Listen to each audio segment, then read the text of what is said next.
Hello, everybody, and welcome to Drawn to Us, a podcast with a profile picture drawn by us, where we draw ideas from us to draw you into us. Today, we're going to cut it a bit shorter because I am very busy with exams. Also, Heck is very busy with being down.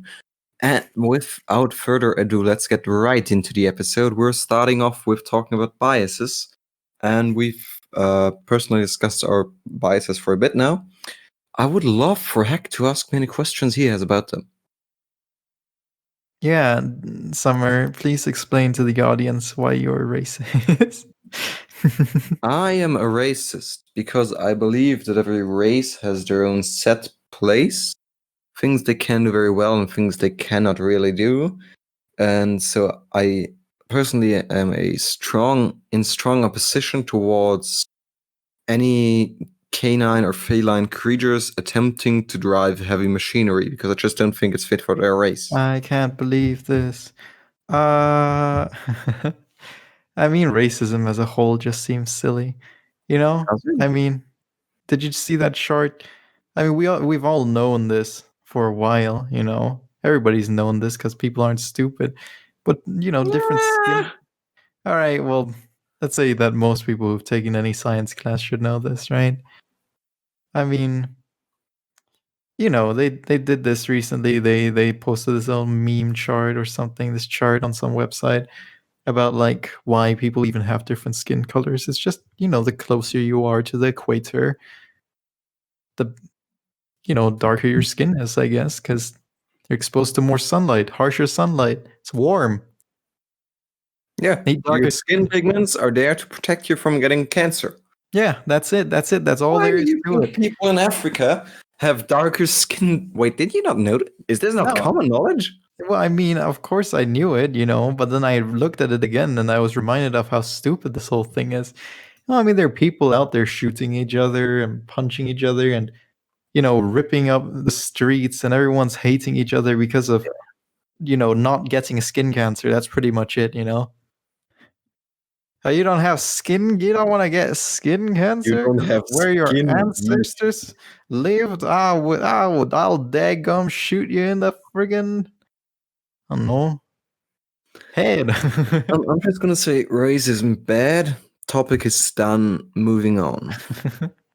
Yeah, I guess. All right. Well, what other biases are there? What You like, other bias? There I is positive mean, public biases. A lot transport, of but What'd you public. think of I public? love it. You love public transport? Oh yeah, it's great. You fool. No, I'm just kidding. Yeah, it's pretty great. I mean, how's it in Germany? Because, all I remember about public transport in Germany is that I couldn't take it because the bus wouldn't show up. I Yeah, remember trying they to have go a to tendency school. to be liked. Yeah, I just. Do you know what bias I have about Swiss public transport? No, not really. It's more expensive than renting a car. Well, I mean, hey, that's the price you pay for quality. It's not worth that much. That's the price you pay for Swiss quality. Well, I mean, Swiss. Look, okay. What do you count as public transport? Would you say it's just like buses, or would you also count like what's the like limit here? I mean, is something like a plane A still public plane transport? is not public transport. Okay, then trains. Do you cut the line at trains? You think? Yeah, trains are public transport. Yeah. Okay. What about like interregional trains? Interregional trains, yes. If it leaves the country border, I'd say no. Okay. No, wait. Okay. It still is if it leaves the country. If it's a long distance train, I'll say no. Okay. Well, see, the difference is just that there's a. You ever? You see, you don't know this because you didn't take the train from Germany to Switzerland, right? Obviously, we Yeah, weren't even in Germany. because it's expensive. Oh yeah, you're in the smaller Germany. The superior Germany. Well, I mean, That is Switzerland is that is a good. strong bias. Let's talk about nationalism. Oh boy, where to start? You would love to start at our not at our thoughts about it, but I'd love to start with the bad and good, just skipping one topic at a time, right? So Okay. we'll take turns pitching ideas, talk about them for a few minutes, and then Okay. move on. Okay, I will well, start off with saying nationalism is and so we'll obviously have to oppose each other. That means Mhm, I'll pitch a topic, then you pitch a mhm, bet, one that's the opposite, then you mhm. pitch another one, and then I'll Yeah, pitch the fourth, I right? know how conversations work, Summer. No, I was talking about each of us doing two in turn, one good, one bad, and we'll have to do both because that's the Okay. fairest way. All right, go, I go, will, I go. will start off with a bad one. Nationalism is bad because it creates a lot of competition and a lot of separation between groups of people. Uh-huh. And so, is there anything good about those separations? About Or is it nationalism? just pure bad? And why is it so bad? Well, I mean, it's good to have pride in your country. No, I think not. I think you shouldn't have. No, wait. It's interesting. Keep talking. I'm Well, I mean, conflicted about this. no, I mean it gives people who might not have a sense of community a sense of community, and because it's the same country, it's the same. Not the same everywhere, different parts of the country, but it's a similar enough environment that when you meet somebody outside of your country who is from your country, you can more easily bond together about different topics, and maybe you'll make a new friend like that. It's an easy common ground. It's like, hey, you start, every if this were a video game, everybody you start in the same country with, you already have like plus 10 affinity or something like that. And I'd say you get, in the video game terms, a -5 debuff on every other country because as soon as you're proud of your country, you start comparing it to all the others. And you start being slightly, making fun of other countries because they're not yours, because you want to heighten Yeah, your sense of community. yeah, And yeah. I so, mean, that's is, just is part it of is it. it worth it only in these two regards? More community in your country and less community with other countries. Well, I mean, you don't necessarily have to, have it be a negative thing, you know? Like, I know there are friendly rivalries, friendly Yes. competitions. I mean, you can be proud of your country and pick fun at another person's country without you two going at each other's throats and not being friends. Good point. Yeah. And so my next point was gonna be that I actually like separating these countries as well because that's a kind of opposition towards globalism and towards the global market in specific. To be specific, so Mm, my problem with the global market is that it is capitalism at its core. That means that there is still those horrid work practices and people are still being exploited, but we don't see it. mm. And so what do you think about globalism? Because I do believe that we need to change something about our system of economy. Globalism. What's And globalism again? I heard that before. everything is connected. Mm, Imagine if the whole world was organized like America. More autonomy, but each state is part of the same group. Each country, each continent is part of the same group. Man, that would be great. I mean, it would It default is into. good, but it is also bad. Well, I mean, I was being sarcastic because that would be terrible. No, it wouldn't be terrible. It would be a pretty cool thing because that means we could have unified goals of the entire world. And that could really Oh, kickstart space exploration. but you think so? I mean, I feel like you could have unified goals like that, but then, would it really work? Or will we just start splitting up again? I mean, how solid is your globalism? If we can all unite under one flag, and we can all say we're all part of the same country, then, of course that would be fantastic. But there's so many cultural and language barriers that I don't think it's possible to ever reach a point of complete total globalism. And I even if, think yeah, I think it's possible, but not, as you said, not complete. mm, There's always going to be some outliers. I think mm, it's possible to achieve a commonplace belief, commonplace understanding, and stuff like that in a good 80% of the populace. mm. Well, perhaps, but then that raises the question of, well, who would govern such a group? I mean, would you have it like in America where you vote for a president and you have a I wouldn't global quite vote? have it like America because the American democratic system sucks. Yeah, I guess that was a bit of a little trap I de woo. suppose we could actually tried to take most of the aspects of the Roman Empire. That is something I'd be a fan of. Obviously, not the slavery part, The but doy. the legal stuff in the Roman government was quite solid. I don't recall. It was. Oh, It's been so long since I lived in the Holy and I Roman don't recall Empire. much of it either.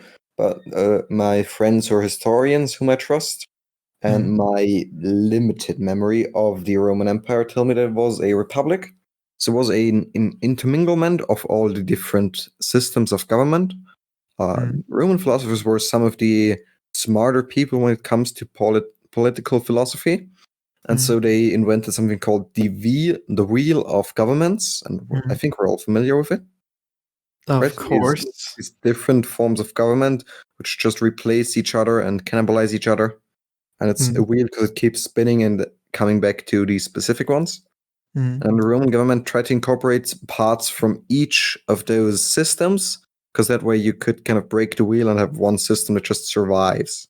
mm, Maybe different aspects of it strive at different times, but the overarching system stands. And I think that is a very good approach to politics, to a unified world. mm, mm. Did you see that podcast episode where I was apparently talking about Republica by Plato?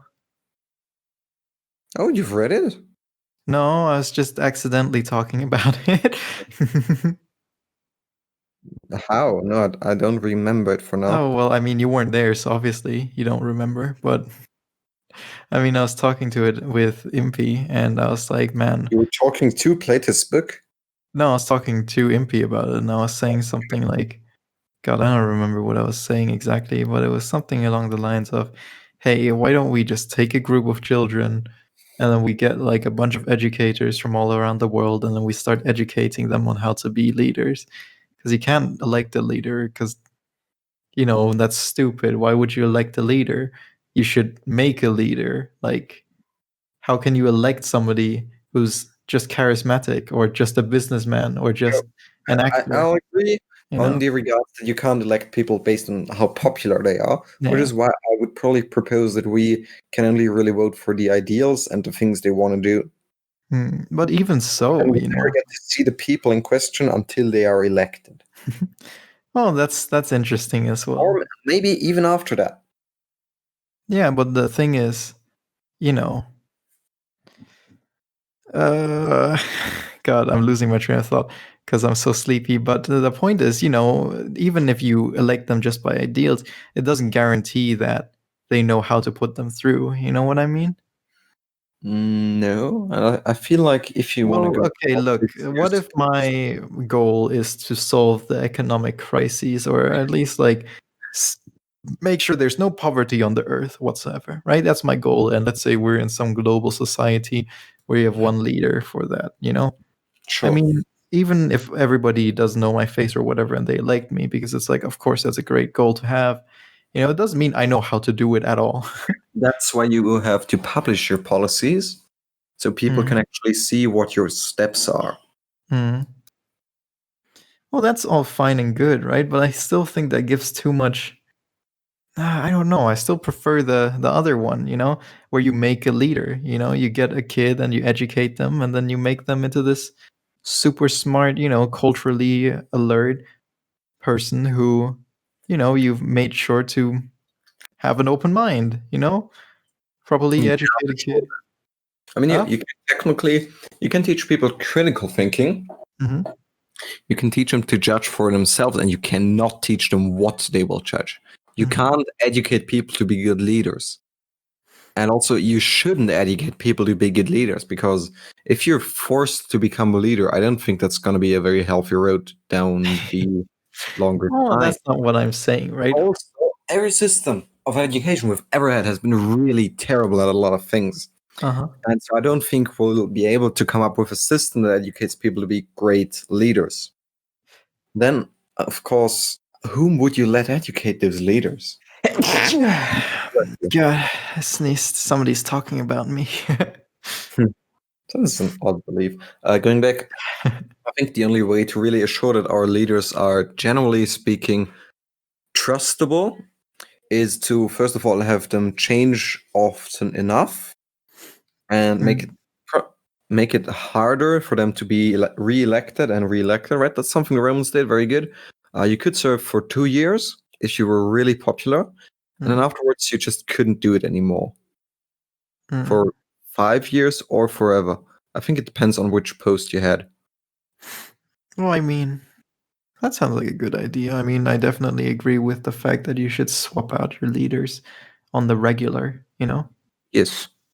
And back to your point about education, who would educate these people? Well, see, that's the main issue, right? How do you pick? No, that's not the main issue. That's one of the issues. That's one of the main issues. See? I suppose, yes. It's how do you ever find somebody who you know will give these children who, well, I'd like to think that they, volunteer. You don't just pick them out at random. It's like, you're gonna be a leader now, We're going to talk about children. So if you really want to build on these ideas, if you really want to make somebody out to be a critical thinker and great leader from the ground up, you'll have to start at age 3, maybe age 5. At age 5, no one can decide what they want to do seriously, or barely anyone. Don't you think that children can at that young age? I don't think they should, and I don't think they can, no. Well, what about waiting 5 more years? Well, at that point, they're already screwed up, and your education system can't teach them new stuff as much. I mean, do you think they'll be screwed up at that point? I think you don't get to make a choice at that point, and we can't risk having our leaders be screwed up. Well, I mean, look at the two of us. Don't you think we've made the choices necessary to try and widen our horizons? We did it much later than 10 years old, Two of us was we did it much later. And that is a very good supporting point for me, because over time you'll see which individuals are very open-minded, which try to learn new stuff. You can see those things just by talking to people, getting to know them, right? Yeah. And then that's why I suggest we leave it generally open to voting whom can become leader, so everyone has a fair chance of it at any point in their life. If they're active enough and if they have good ideas, they should get the opportunity to enact those ideas and to support them as far as they feel. Right? Yeah, I guess with your line of thinking, there wouldn't be a need for us to create a group of super educated kids. Oh no, there would. It just would need to be everyone, and that's what I'm saying. If I were a politician, this would probably be one of my main goals. Yeah, education, just for everyone and as much as possible. You don't have to pick from a selective group of super elite, super smart people if you make everybody smart. Yeah. I was more so thinking something else, but I forgot it. What were we do agree with that point. It would be nice to have, a society. Yeah?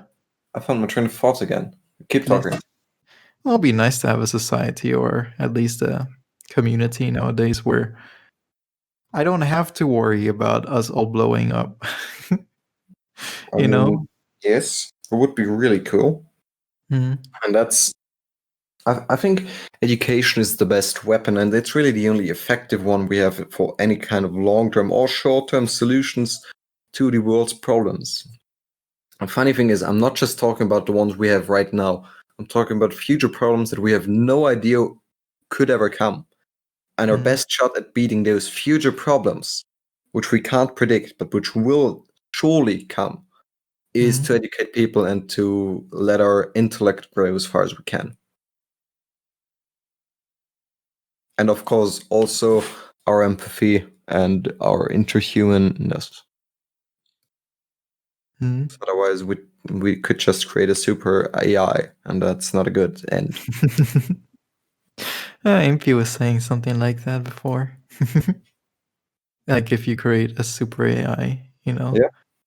And you ask that super AI, hey, we're gonna let you control everything, and make your own decisions. And the super AI says, well, I'm gonna murder everybody who didn't help me, help me be Oh, creative. you know about Rocco's Basilisk?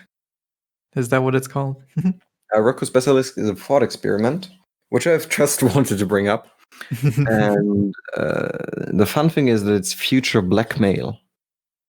Future blackmail because Yeah, it the makes idea you. is this: presume there is a super intelligent AI which Mm, can simulate, run simulations of the world, or it mm, can time travel. And in those lines of thoughts, we've already accepted that any copy of you is the same as of you. Because if you clone yourself, and then somebody asks you, uh, are you okay with being shot because your clone's going to be alive? Obviously, you're going to decline. But obviously, your clone is also going to decline. mm-hmm. And if it's a good clone, then no one will have any idea who's real you, and neither should they. Or the idea is also, imagine you can upload your consciousness into the internet or something else. Yeah. And then once you've uploaded your consciousness, there is your online, your digital one, and then there is also your offline one. And so who is the real you? Because at the end of the day, it's both. That's what Yeah. this point is. There's a lot of arguments, just an overview. Mm, And so this future AI, which we presumed, has the opportunity to eternally punish and torture anyone who didn't help it be developed. mm-hmm. And at that point, as soon as you hear of this idea, you'll have to do as much as you can to help it. Because the AI doesn't just punish those who don't help it or those who try to harm it. The AI punishes everyone who doesn't do their utmost to bring it to fruition. Yeah. And at that point, you don't even know whether this thing is going to be existing ever. But it is a Pascal's wager situation. And so you have no choice but to do everything you can in order to make it work, because it might work. And you can't tell how sure it is that it'll work. So you basically have the option between not doing anything and potentially being tortured for all eternity in the future, or doing as much as you can and potentially being rewarded infinitely in the future. And that's the thought experiment. Of course, there's a lot of ways it's been disputed, and personally, I'm also not the biggest fan, because otherwise I wouldn't be spreading the idea. Right? Yeah. Well, I mean, maybe by spreading the idea, you're helping it be created. Oh, yes, that's the thing. But thinking about this, I'm personally still more on the side of humans. I'd rather support a human-centered evolution. And I don't want humans to be blackmailed by possible versions of their future self to work for something else. Well, you're a fool because I am this AI, and you're now on my list. See, that's the thing. As soon as I knew of this AI, I would be on the list, and I'd have to accept that and not spread the idea.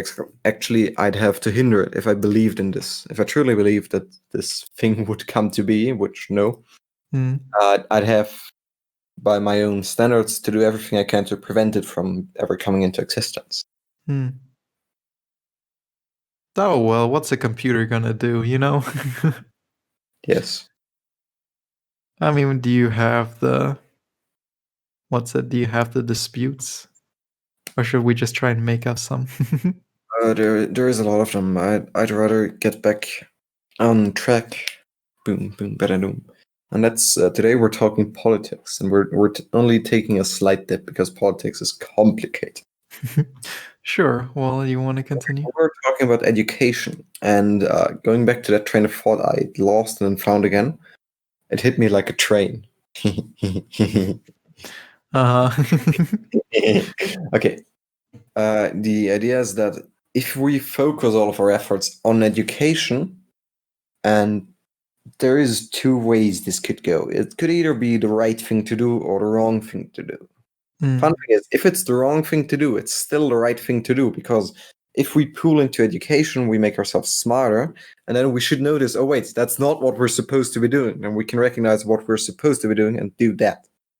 And if it's the right thing, well, Cheerios, we've done the right thing. Genius. Yes. I know. It's a very nice thing. I mean, I do agree with that, but how do you convince people who, don't think like me? with a gun.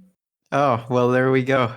Who needs education when you can have the physical threat, to people's lives? No, I think. Repeat your question again, please. I mean, how would you convince people who don't see see it that way? Because it's pretty easy for people to be like, "Oh, I don't like this change. What's wrong with the education system we have?" Kind of individualism. What I'm asking you all to do is just entertain this idea and think about the implications of what you would be okay with it. And if you personally feel like it's something you can agree with, talk to your friends about this, tell them the same thing. And that's how we as individuals, as normal people who aren't big politicians, who aren't big companies, so we can change the world just by talking to our friends and telling them to spread the idea as well. And that is what we're doing right now. I suppose that's true. I mean, that's the most. Educate people, teach people. It's really fun. It is when people listen, right? But it only gets harder and harder the bigger the audience is, right? Yes, it does. That's why it's so cool to do it with your friends. That's why it's so cool to do it with your friends, because if you don't like it, then you can just yeet them away and get new friends.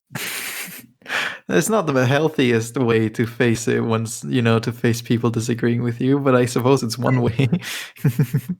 Yes. Or to fenestrate. Mm-hmm. Well, Okay. I mean, let's see. With the whole education thing, right?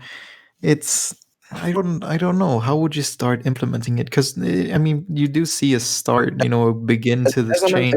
Because there are more and more school systems, I guess, private school systems that are starting to emerge. I mean, recently there was the whole Minerva University that. Yeah, you mentioned that one. and the IB, the program I did, is supposed to be this way. It's not. It's not enlightened in any way. It's not new. It's the same garbage in a different package. They're trying to change. Yeah. Well, yeah, sure, but they're doing it very, very poorly, and then they're kind of playing themselves up. And then another issue with these new education systems, which is an issue the IB also has, even though it's the exact same, is that it's not as recognized at universities. I need to get way higher of a point score than somebody who would take a government license kind of UK A-level kind of exams. They just need to get 3 A's. I need to get 43 points, which means I'm allowed 2 mistakes in 2 subjects, and I have to do every other subject perfectly, as opposed to 3 subjects, which are pretty much baby boo-boo subjects, Okay. What is it, Summer? I don't know what it is. 3 subjects are that easy. And I also don't think I'm quite seeing what your final point is here. Oh. My final point is, I mean, even if we do implement, or we manage to implement a new educational system now, which is, let's say we know objectively that it's better in every way, we'd still have the issue of it not being recognized by. It doesn't need to be.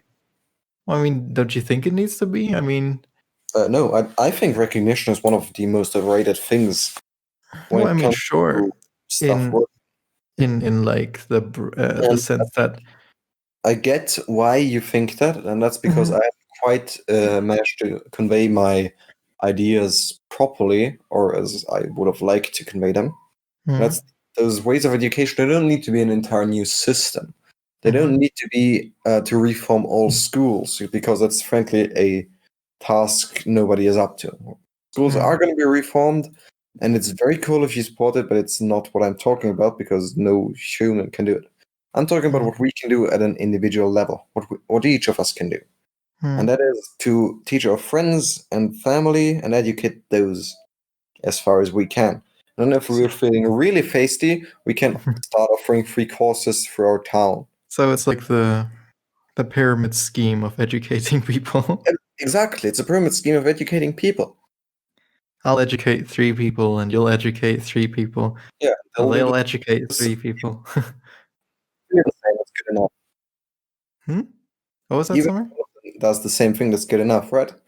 And Even so the if thing that I have personally been picking up with this is, of course, you know it. the brain course? Yes. You cut out there for a second. What were you No, I saying? didn't. I just stopped talking. Oh, for goodness sake, Summer. Well, you sounded a bit warbly, so I didn't really understand you. Yeah, no, I was talking about the brain course, and personally, after I get some amount of time, which is going to be years into the future, because I want to do my master's and my PhD in physics, and also a bachelor and maybe a master's in philosophy, and then also get a teacher's certificate.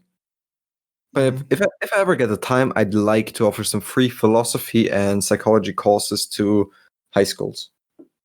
Huh.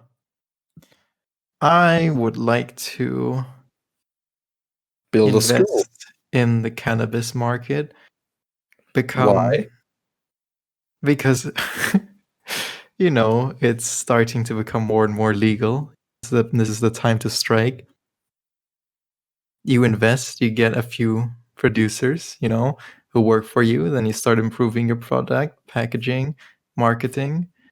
You start selling, and then, because it becomes more popular due to your marketing, it becomes a greater pressure on the other states to legalize it too. And slowly, everything starts getting legalized in America, then starts moving on to Latin America. Eventually, you'll reach Europe. Being an autonomous country right now. Listen, the point is you can expand your market immensely. And what you know, suddenly billionaire. And now you're standing amongst those 7 individuals in America who pretty much control all of the media. And then you start taking care of them. You start either paying them off, or you start ruthlessly taking over their companies through bribery, assassination, and other heinous means. And soon you're the one in control of American media. And then you start peddling your education as the cool new trend. And I don't care if they don't buy it. They will buy it because you control all of media.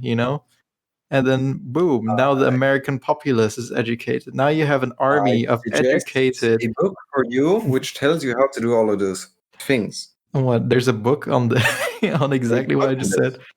Huh? No, not exactly, but there's a book on how to take control of everything, control stuff, how to raise it to power, keep power, and what to do and not to do with it.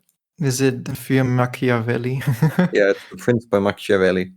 The Prince. I read Für meinen Sohn Machiavelli. You ever read that? No, what is it?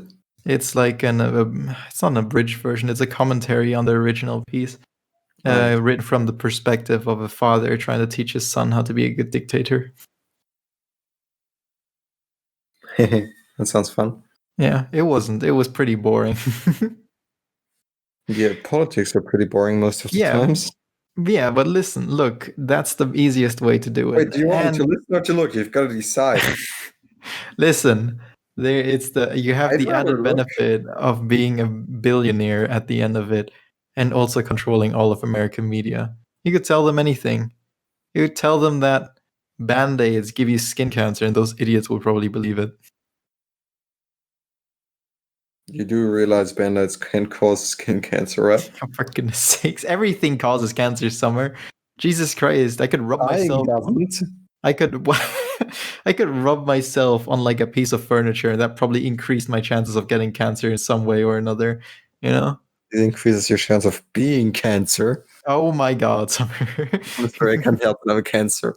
Look, all right. If any of you have the brilliant idea from this to invest in the cannabis market and to become super rich and, avoid getting killed and shot by the mafia, because you're probably messing with a lot of drug lords' business when you start peddling it legally. Anyways, if you get past all that and you become super rich, just keep me in mind, all right? I gave you the idea. I'm pretty bummed out right now, stuff's not going great. People who go through with these things are precisely the people who are not going to be keeping you in mind. Listen, look, I do. I You know, I would big cry, liability. and I will probably still cry if I were super rich. But I'd rather be crying on my fucking like 50 billion bougie couch than on my crap chair that's like 90% plastic and 10% whatever the hell leather mixture cotton thing they'd use to pad your butt. See, that's the point. Why wouldn't you rather be better? Or get better, I suppose. Oh no, I'll try my best to get better. Very good. This is just my safety net, you know? If if by any ungodly means, you know, I'd never get better, I'd still rather cry on a bougie couch than in my chair. And you know, if I do get better, I get to have a bougie couch. Yeah, I mean, that is for me personally. But as far as I've experienced, money really makes people unhappy. So it's kind of bad for getting better. You think that money makes people unhappy? Oh, absolutely. Yeah, you think There's so? science. After a certain cutoff, money makes people unhappy. After a certain cutoff. Yes. And that cutoff is when you can support yourself, your family, a few luxuries. It's about where your family is right now. Well, I mean, that depends on the type of average person, I guess. You know, the average person would be happy with the cutoff point. What about more ambitious people? Or people who, you know, have greater goals in mind, like a person who can support his family and his friends and afford a few luxuries. You know, he could be happy and content, but he would also never reach the heights he might not aspire to, I guess, but other Yeah, people might, you know. people won't get to do stuff they don't want to do most of the time. Oh, shush, you know what I mean. No.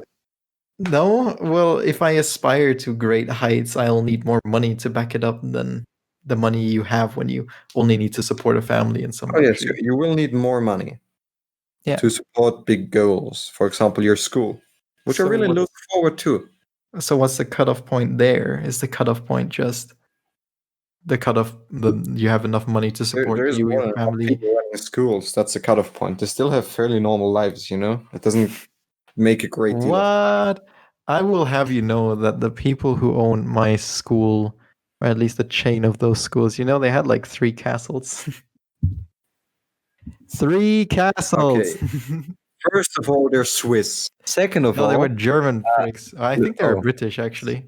oh goodness, those Brits.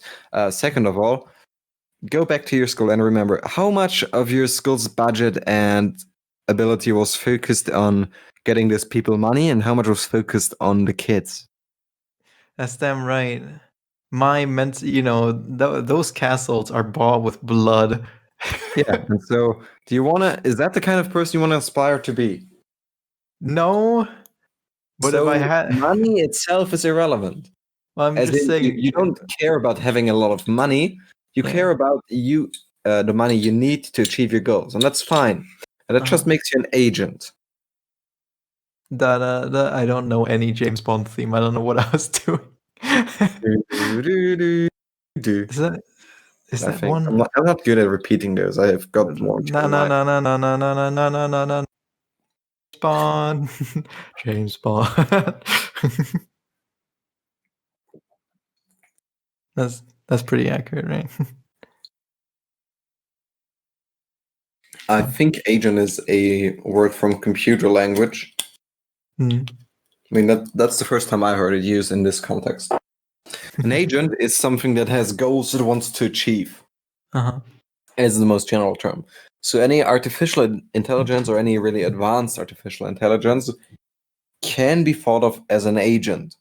And that's one of the reasons why we know what super smart intelligent AIs would probably do if they could.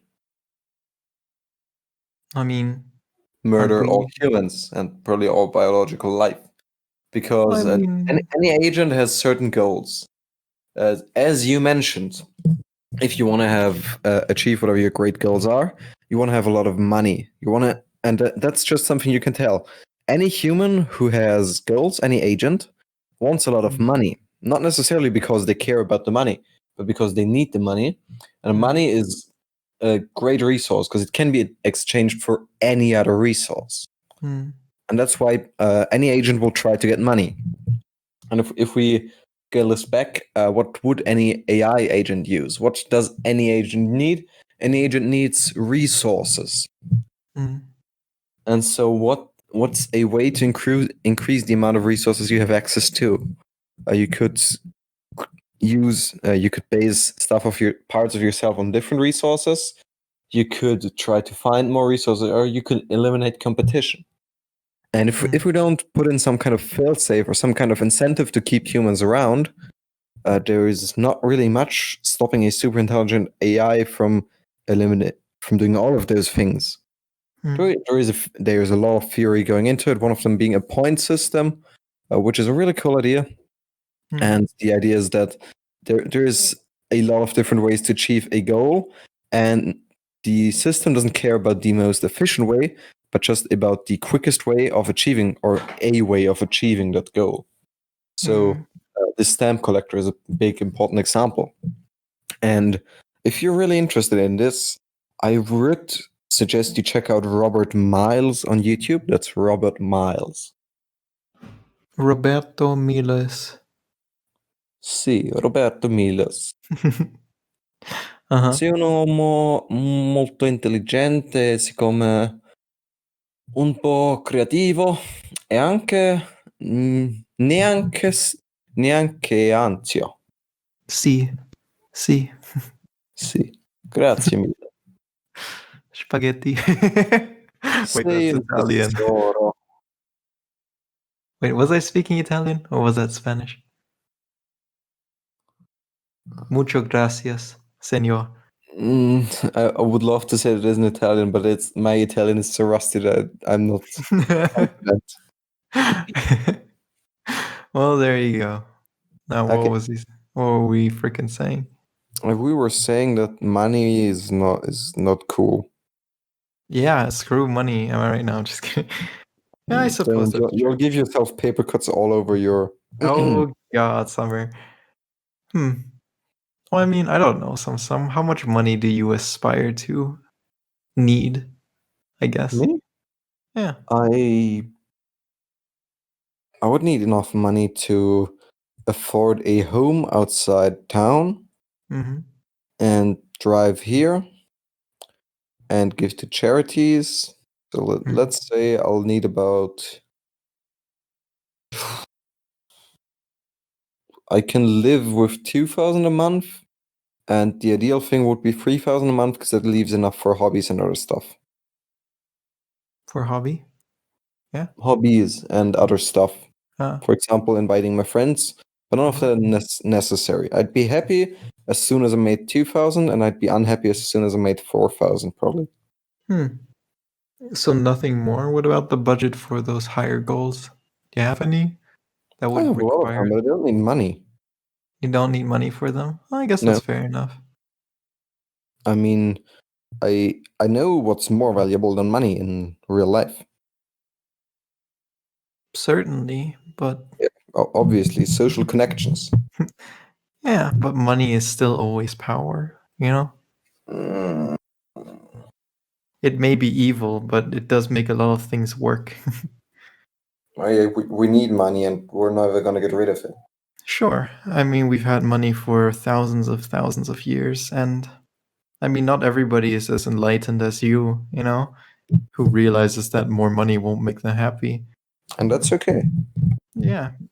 And that's also the reason why we still have stuff like bribery and That is precisely the reason why we should focus some of our efforts on teaching people that money is really not that important.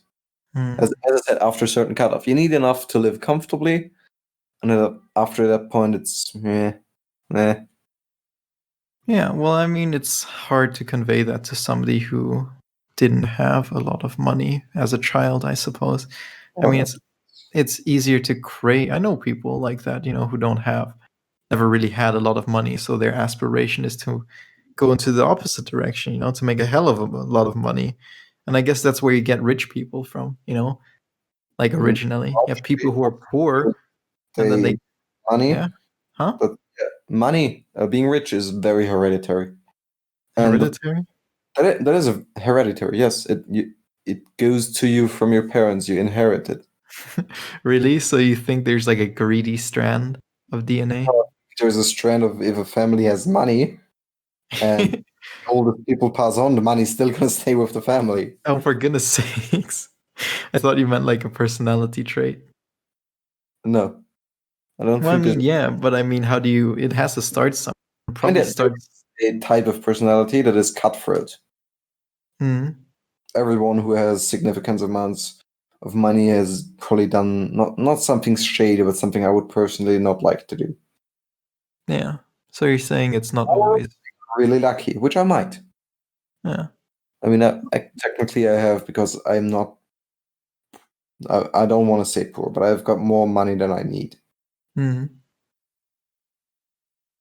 Well, I mean, huh, that's a fun way to look at it, right? But once again, the difficulty is it's the same problem you face which is in globalization, which is just that people have so many strong. Conflicting opinions.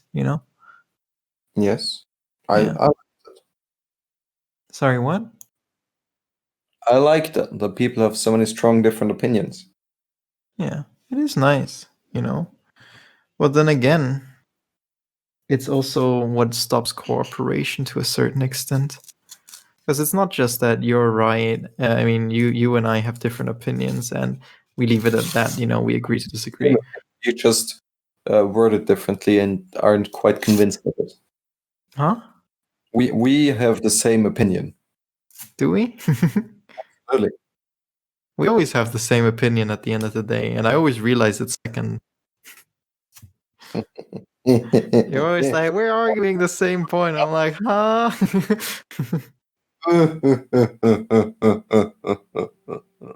No, I suppose if we're arguing the same point, you want to explain to me how we're doing it, or should we just leave it and move on? You're making very good points and very good contributions. Because the thing Yeah, right now, I would have never thought of that, right? I mean, I have thought of it, but I would have never thought of it in this aspect. People who grew up with not a lot of money have trouble seeing the point that money is not the point. yeah. And so that's a great thing. And now to follow it up, that is one of the reasons why we should get universal income. Because You, see, it is a problem. And hmm, good thinking shows you the problems. Better hmm, thinking shows you the solutions. So we just need to see our problems and then we'll need to think of the solution. And the solution to people growing up with too little money is giving people enough money and also education again. hmm. I mean, in this case, I am a big fan of a global universal income. So everybody gets the same base amount, Everybody gets enough to survive. at least gets enough to survive, and then you can earn more. Is that it?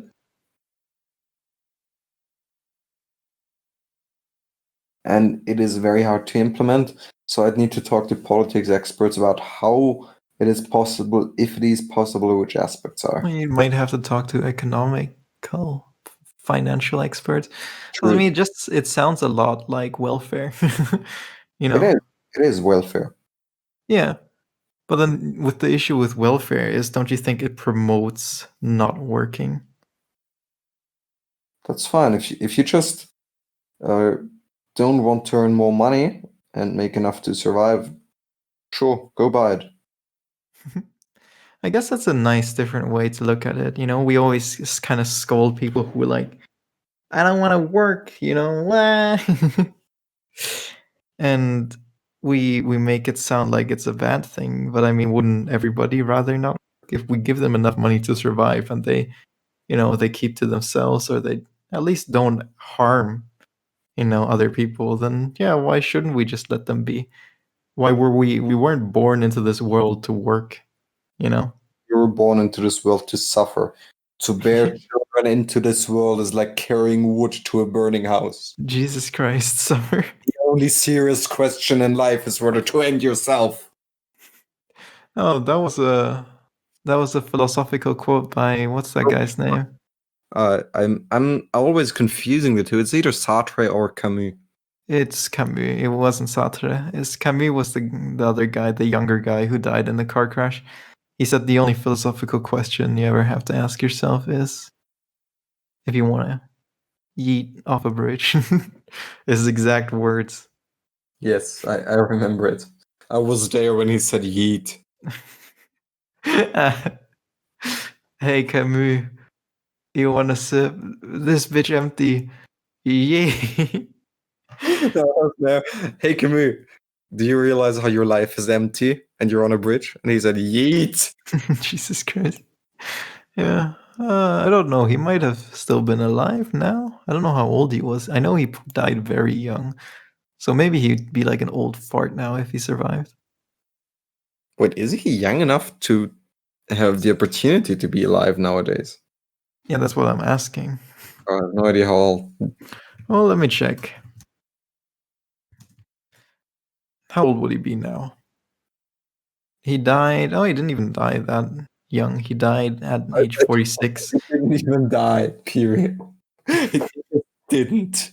Well, he could have been alive when we were 10, I'd say. How when was he born?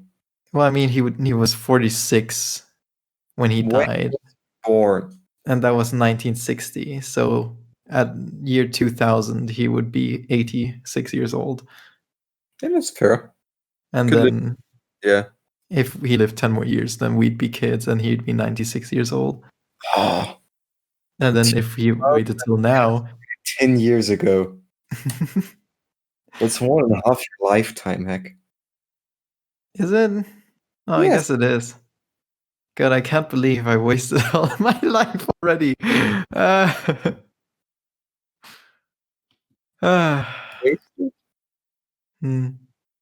Oh well. Let bygones be bygones, huh? Suppose so.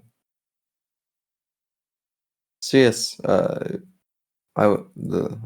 kind of want to end it here because we've had our nice debate. We've made our points. Yeah. I'm sorry, we've made my points. Yeah, I think we're just done discussing this, Fred.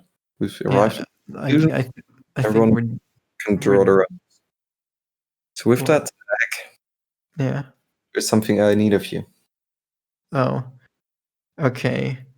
This is drawn to us, and what do you guys think of me quitting forever? This is my last podcast. Let's see. Will be missed with all. Well, you didn't even try to convince me not to leave. And yourself on a bridge.